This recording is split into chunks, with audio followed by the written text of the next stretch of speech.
your children becoming socially and emotionally re-educated.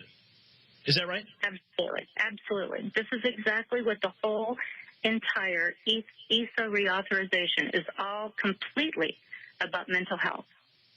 Now, the original plan was set out by the Department of Labor back in the early 80s, late 70s, okay? And this was called the SCANS report, SCANS. And you can Google it, Secretary's Commission on Achieving Necessary Skills. So what they said, there were two parts to this. Number one was functional literacy. Okay, so that's your map that you were talking about in the beginning. Okay, we're not. Are these the same thing? Are these the same things as the Scantron test? I recall the number 2 pencil, fill in the dot. Is this the same thing as the Scantron test that was administered years ago?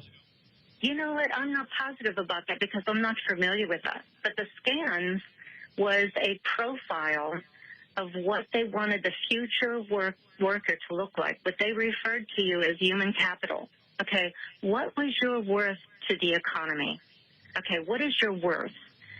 And what is your worth is how much you can make in wages. Okay, so this is all important because going back to what I said that Pennsylvania had created this national database, my grant in Pennsylvania said it was a womb to workplace database. They're going to start at birth.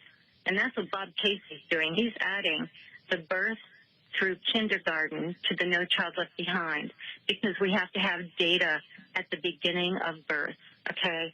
And then the K through 12 is your reauthorization of ESEA. So Bob Casey wants to attach the K through 12. We're going to give you free daycare if you give your baby to psychological research. Psychological conditioning. Okay, Anita, this is terrifying. And folks at home listening to this, realize just how dangerous this is. If you don't have children, it's still very important to understand this. Well, that's the music. We're going to come back. I'm going to tell you exactly why this is so dangerous for the future of this nation. When we come back after this, you're listening to the Power Hour. This alert just came in. This special announcement is for business owners and leaders. Welcome back to the Power Hour. I'm your guest co-host, Jerry Franchi, sitting with Joyce Riley, our guest today, Anita Hoge. And before we went to the break, I was about to tell you why this is so dangerous. What are we talking about? We're talking about Senator Bob Casey's new amendment to the No Child Left Behind Act. Now, the reason this is so dangerous, ladies and gentlemen, our nation was built on innovation. It was built on dreams. It was built on the desire to see things new. That's how this nation was formed. And that's how this nation gets better and better. When people are sitting and they're trapped and they're just putting a widget onto a conveyor belt, they're punching a clock, they're listening to a bell, they become just parts of the machine, cogs in the machine. This new amendment is going to create Stepford children who are going to lead to Stepford adults. Where's the diversity? Where's the creativity? We always hear these buzzwords. Oh, we need to have diversity, and everyone needs to, have the differences, and we need to celebrate them. Well, guess what? There won't be any. When we're all trained and re-educated to be the exact same thing, carbon copies of each other. Anita, tell us what we can do. Tell us how we can change this. The thing that people have to remember is that data is the new currency, okay? This information that's being collected on your children is being sold. It's being given to third-party contractors for free, in fact. When you heard about the big to-do about Pearson monitoring the child who twittered about the state test at that time, and they could identify that child, this is because Pearson, which is a United Kingdom, company, monitoring United States children taking testing. Well, how did that happen? So there were certain things that happened during this period of time, and I had jumped back into the fray again whenever something happened 2 years ago, actually 2.5 years ago now, and that's when President Obama created an executive order on FERPA, the Family Education Rights and Privacy Act. So what happened was what they called unlocked the data.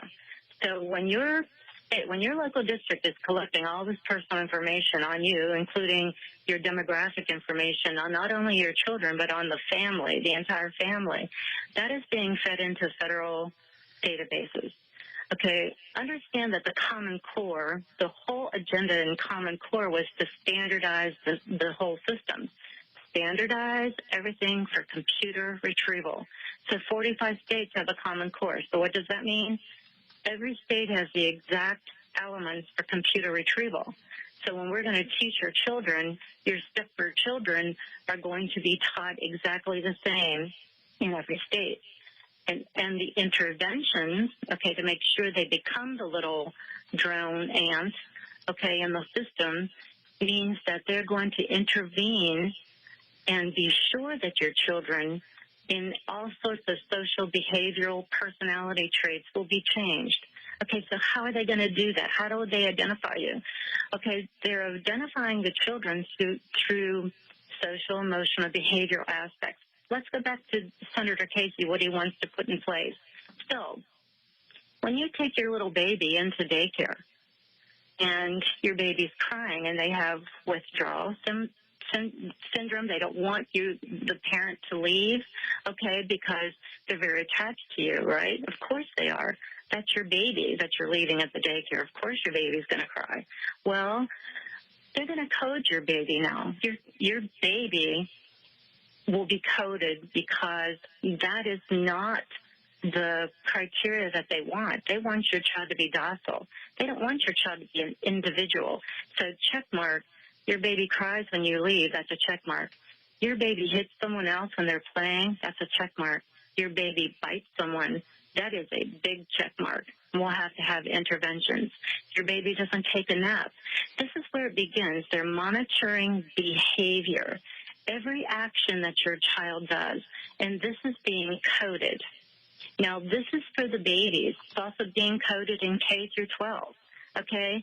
You drop a pencil on the floor, say your little second grader is out on the playground, and little Susie kicks someone out on the playground whenever they're going in line to go down the sliding board. Well, your little Susie has aggressive behavior.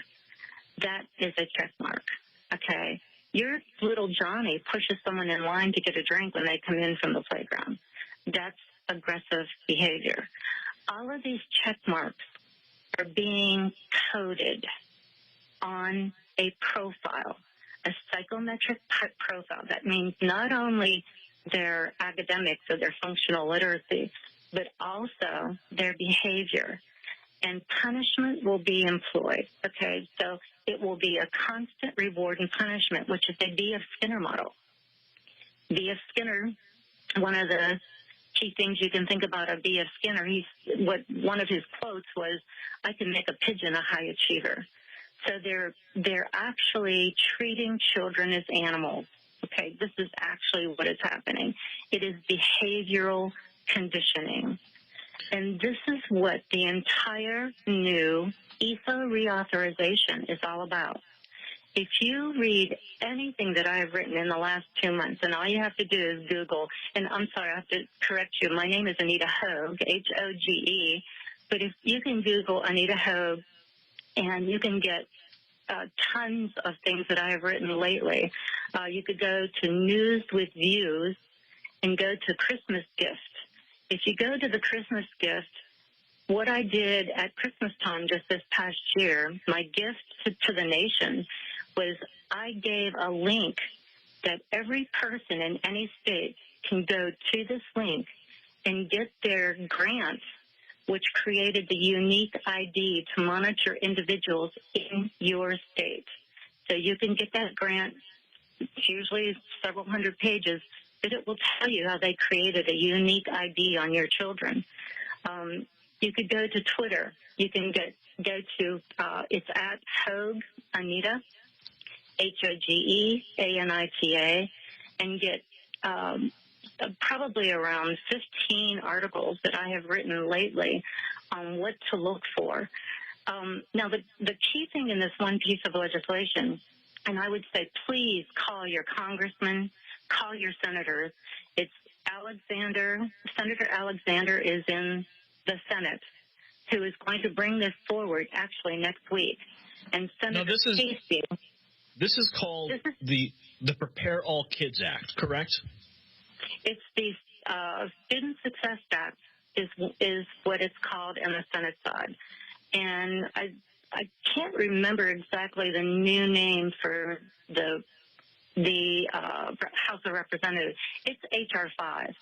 So if you wanted to Google Kline, Kline, that's the congressman who is chairman of the Education Committee, and we've been fighting him about this reauthorization that he's bringing forward, and also Senator Alexander.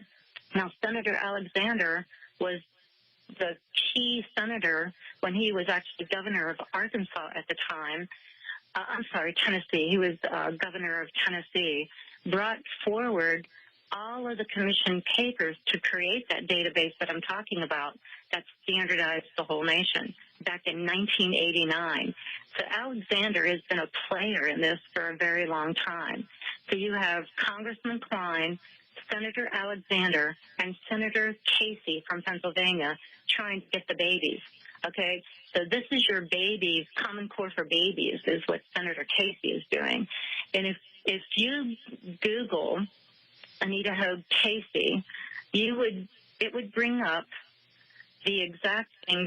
There is in Pennsylvania, and of course he is saying that Pennsylvania is a pilot, is a template for the nation for pre-K, okay, babies born through kindergarten. Yeah, we have the wording here. It says, ensure high-quality learning by requiring pre-kindergarten programs to utilize a research-based curriculum that supports children's cognitive, social, emotional, and physical development and individual learning styles.